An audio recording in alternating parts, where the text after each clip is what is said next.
नमस्कार, मैं वेद प्रकाश हूँ और भाई साहब पॉडकास्ट के इस एपिसोड में आपका स्वागत है। आज हम बात करेंगे कुछ इस तरह की घटनाओं के बारे में जो पब्लिक प्लेसेस में होता है, उस तरह के अपराध। जब समाज का कोई व्यक्ति वहाँ से गुजर रहा होता है, उसे रोकने के लिए, हस्तक्षेप करने के लिए खड़ा नहीं होता है और संवेदन शून्यता दिखाते हुए वो गुजर जाता है। अभी पिछले 29 मई को दिल्ली में साक्षी के साथ जो घटना हुई, जिसमें साहिल नाम के एक व्यक्ति ने उसे 30-40 बार पहले तो चाकू से गोदा और फिर पत्थर से उसके सिर को कुचल डाला। ये सब तब हो रहा था जहाँ बहुत सारे लोग वहाँ से गुजर रहे थे। सीधे एक बारगी सबके दिमाग में प्रश्न उठता है, ये कैसा समाज है और ये कैसे हो सकता है कि हमारे समाज के हमारे ही लोग वहाँ रुकते क्यों नहीं हैं, हस्तक्षेप कोई क्यों नहीं करता।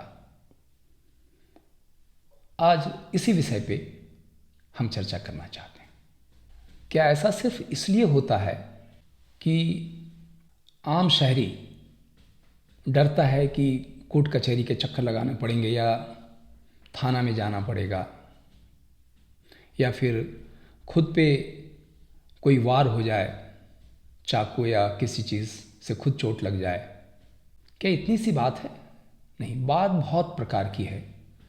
यहाँ पे ग्रामीण और शहरी परिवेश का फर्क हमें दिखाई पड़ता है। ग्रामीण परिवेश में जहाँ सामाजिक एकता होती है, एक दूसरे से न सिर्फ लोग जुड़े होते हैं, वहाँ पे समाज में इतना आपस में संबंध होता है कि एक दूसरे पे भरोसा होता है और इस तरह से वहाँ एक सामाजिक सुरक्षा का बैकड्रॉप तैयार होता है, जिसके कारण लोग रिस्क ले पाते हैं। और दूसरा, ग्रामीण क्षेत्र में शारीरिक काम करने की बात है या आपस में समाज में जो धींगा मस्ती होती है, उसके कारण जो वहाँ के लोगों में एक बोल्डनेस आता है और सामाजिक जिम्मेदारी का वहाँ पे अच्छा खासा एक एहसास होता है, जो शहरों में बहुत कम हो जाता है।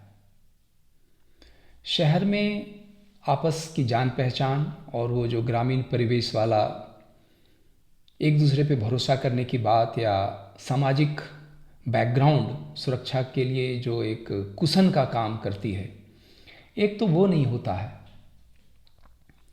और दूसरा, शहरी भागदौड़ के जीवन में और यहाँ की जीवन प्रणाली में इंडिविजुअलिज्म यानी व्यक्तिवाद बहुत हावी है।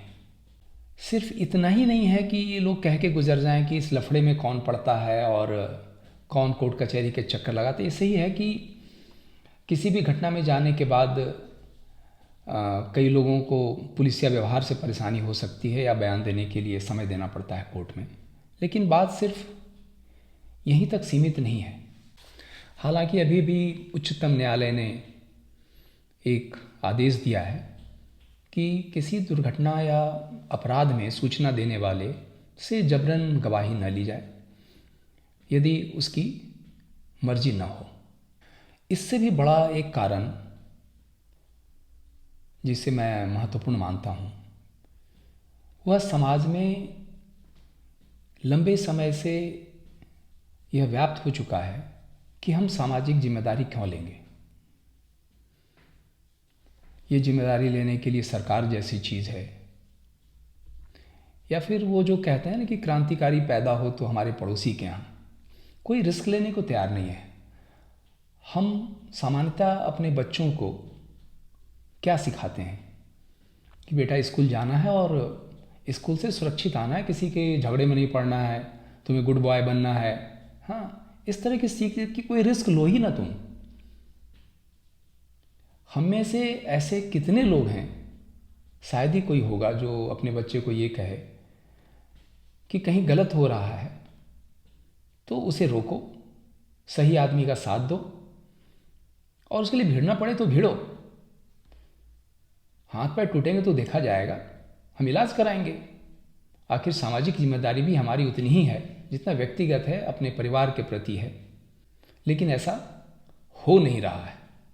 हम अपने ही समाज में उन लोगों से क्या अपेक्षा कर सकते हैं जो बच्चे को खरोच लगने से इतने चिंतित हो जाते हैं, व्याकुल हो जाते हैं कि उन्हें लगता है पहाड़ टूट पड़ा।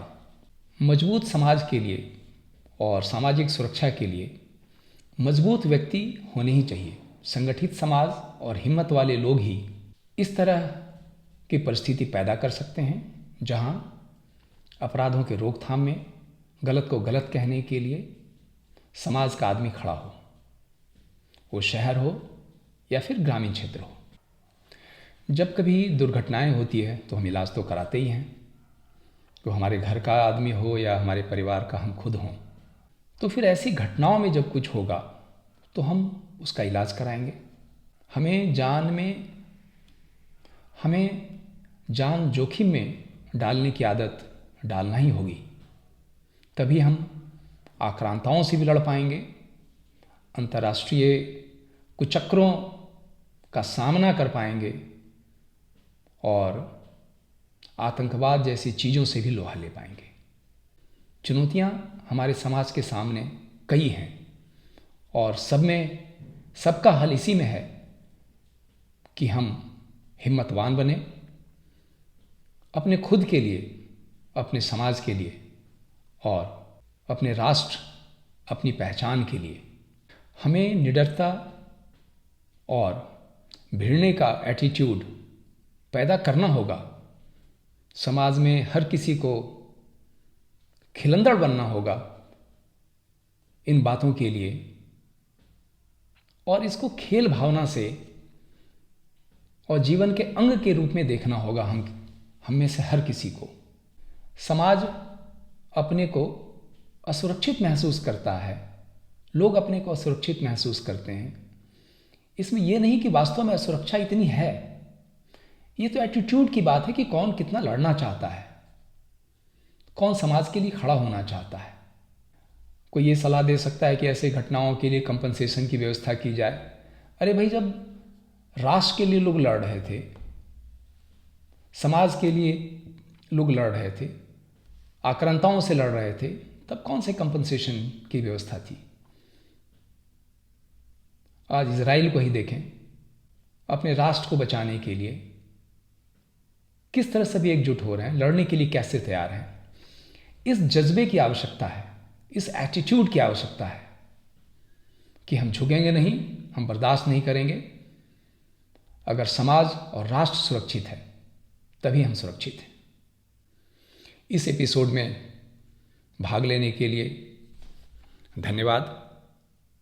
अखंड भारत की जय।